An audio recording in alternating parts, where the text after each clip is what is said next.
राहुल गांधी ने हरियाणा के चुनाव में पूरी ताकत झोंक दी थी। राहुल ने 8 रैली की, 4 रोड शो किए, बावजूद इसके कांग्रेस कुछ खास नहीं कर पाई।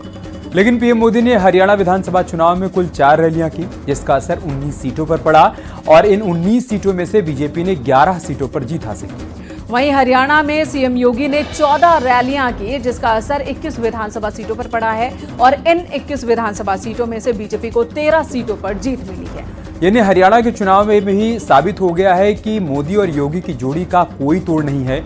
इसी पर आपको एक रिपोर्ट दिखाते हैं।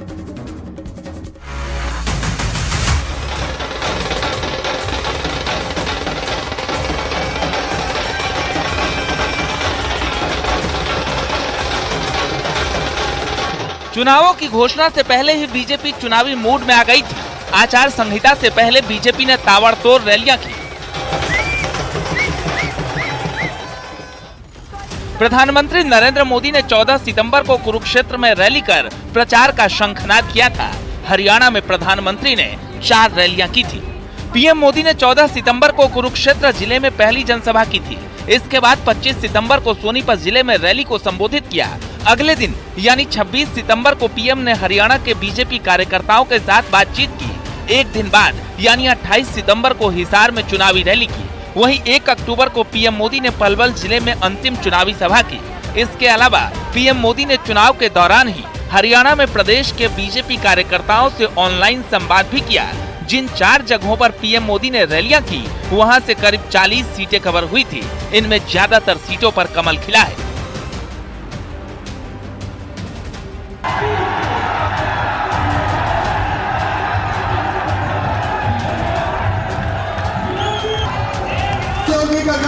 सारे हमारे नेता लेट हो गए तो रामविलास शर्मा जी भी हैं। बात बीजेपी के फायर ब्रांड नेता और यूपी के मुख्यमंत्री योगी आदित्यनाथ की करें तो उन्होंने हरियाणा के रण में ताबड़तोड़ रैलियां की थी। हिंदुत्व के प्रखर एजेंडे, अपराध के खिलाफ जीरो टॉलरेंस की नीति और यूपी के विकास की दिशा में बढ़ते कदम को लेकर सीएम योगी ने हरियाणा में प्रचार किया था। उसका शानदार असर देखने को मिला है। सीएम योगी ने हरियाणा चुनाव में 12 रैलियां की थी, जिनमें भिवानी, पंचकुला, हांसी, जींद, सोनीपत समेत 21 सीटें कवर हुई थी। इनमें से ज्यादातर सीटों पर कमल का फूल खिला है। हरियाणा चुनाव के बीच उत्तराखंड के मुख्यमंत्री पुष्कर सिंह धामी एक बार फिर बड़े स्टार प्रचारक बनकर उभरे हैं। लोकसभा चुनाव के बाद अब हरियाणा चुनाव में जहां-जहां उन्होंने प्रचार किया, उनमें से ज्यादातर सीटों पर कमल खिला है। मुख्यमंत्री पुष्कर सिंह धामी ने हरियाणा के पिंजौर, पंचकुला, रेवाड़ी, गुरुग्राम समेत 13 विधानसभा सीटों पर चुनाव प्रचार किया था। इनमें से रोहतक विधानसभा सीट को छोड़ दिया जाए तो सभी 12 सीटों पर कमल खिलता दिखा है।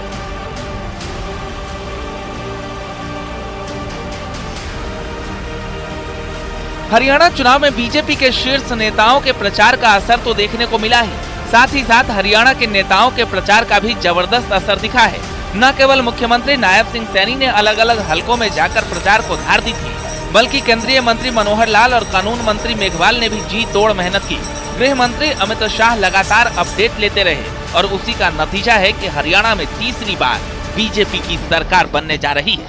अपने खुले मिजाज के लिए मशहूर हरियाणा की जनता ने इतिहास रच दिया है। किसी भी दल को तीसरा मौका न देने वाले हरियाणा ने बीजेपी को लगातार तीसरी बार सत्ता की चाबी सौंप दी है। एग्जिट पोल और शुरुआती रुझानों में आगे रही कांग्रेस को तगड़ा झटका लगा है। बीजेपी फुल मैंडेट के साथ सरकार बनाने जा रही है।